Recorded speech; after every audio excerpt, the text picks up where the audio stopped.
Here is chapter 2 of The Ghost's Grave.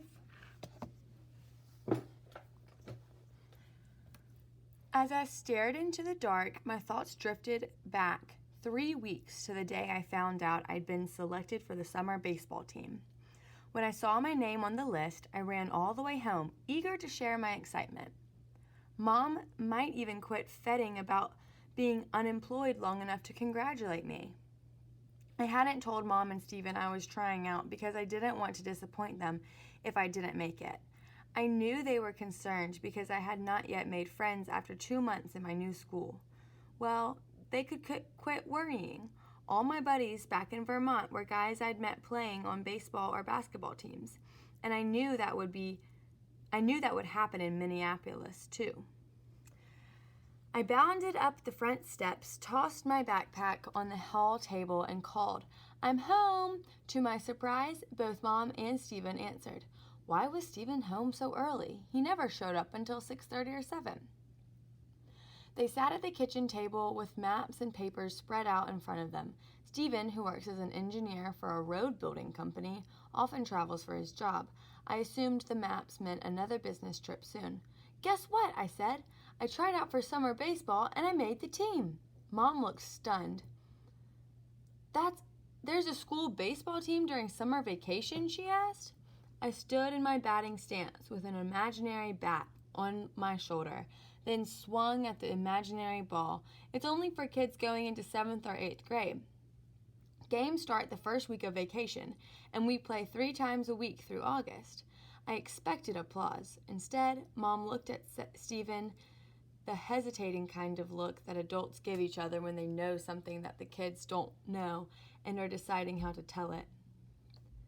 I was too psyched to wonder what the look meant or to quit talking. "My first practice is tomorrow," I said. "I'll probably play right field."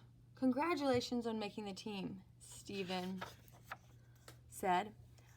But he looked at my mom as if hoping she would finish the sentence. "But what?" I sensed something was terribly wrong, though I couldn't imagine what. "I'm sorry, Josh," Mom said. "You can't be on the team." "Why not?" "Steven's being sent to Indiana for 2 months," Mom said. "You won't be here this summer." "India?" I felt as if a vacuum had been switched on somewhere deep inside me, sucking all the happiness out. I slumped onto a chair. "Making this team is the best thing that's happened to me since I left Vermont," I said. "You want me to participate in school activities. You want me to make friends here. Well, the summer baseball team is my chance to do that." "I didn't ask for this assignment," Steven said, "and I wish it had come at a different time, but I have to take it. I'm the only engineer in my company who's qualified for this job." I looked at Mom. "Why do we have to go with him?" I asked. "Why can't we stay here?" "Steven's boss has hired me as Steven's assistant for the summer," Mom said. "I'll type up all the reports, handle email, and take care of the daily arrangements. It's a temporary job, but it will get my foot in the door and give me a local reference." "What about me?" I asked. "What am I supposed to do all day while the 2 of you build roads and type reports?" "You're going to have a wonderful summer," Mom said. "In a hotel room in India? Don't count on it." "You aren't going to India with us," Steven said. "You'll spend the summer in Washington State with Aunt Ethel." "Your aunt?" I leaned toward Steven. "I don't even know her." "You'll like her. She has a big house out in the country, 50 acres, I think. There's a tree house in the woods and wild blackberries to pick. I used to visit her and Aunt Florence every summer when I was a kid." "I know you're disappointed about the baseball team," Mom said, "and I'm sorry you can't be on it. But you'll have other years to play baseball. This is a once-in-a-lifetime chance for Steven and me." I looked at the pile of maps, lists, and books about India. "How long have you known about this?" I asked.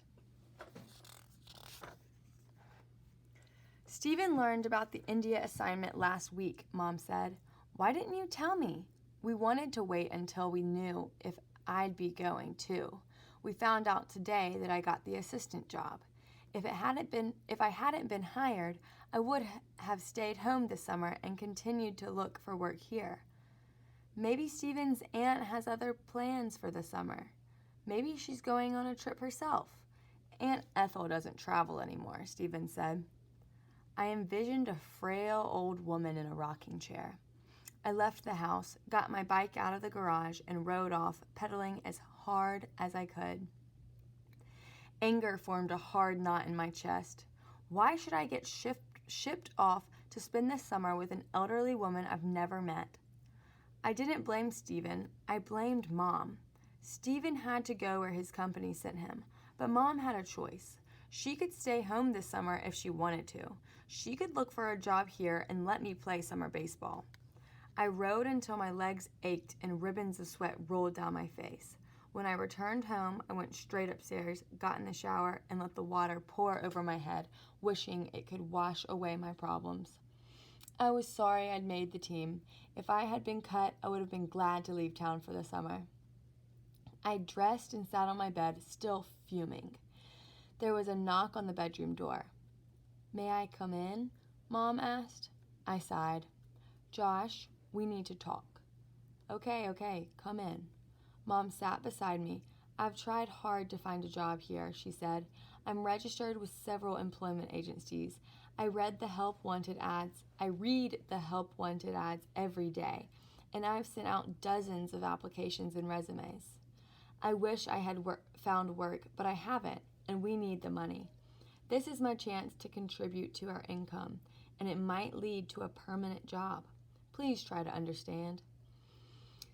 I stared at my shoes. I understood why Mom wanted to go, but that didn't help me any. Why do I have to go live with a stranger? I said. If I can't stay here, why can't I go back to Vermont where my friends are and spend the summer with Grandma? Grandma's having hip surgery the 1st of June, Mom said. She'll be laid up much of the summer. I could take care of her. She'll need help bathing and dressing for a while.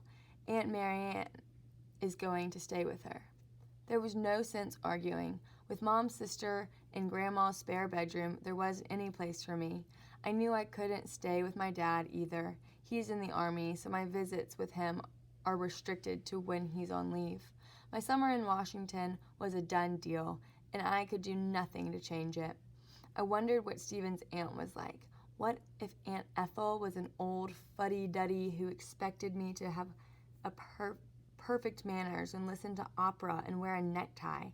She didn't travel, which meant she wasn't adventuresome. I figured I'd be bored out of my mind. Now lying in bed on my first night in Aunt Ethel's house, I knew I'd be wrong about that. Aunt Ethel was definitely not boring. Mom had packed paper and pens as well as envelopes already stamped and addressed. The last thing she said to me was, "Be sure to write." I had not expected to write often because I didn't think there would be anything interesting to report. Now I clicked the light on, found my notebook and pen, and wrote a letter. June 15th.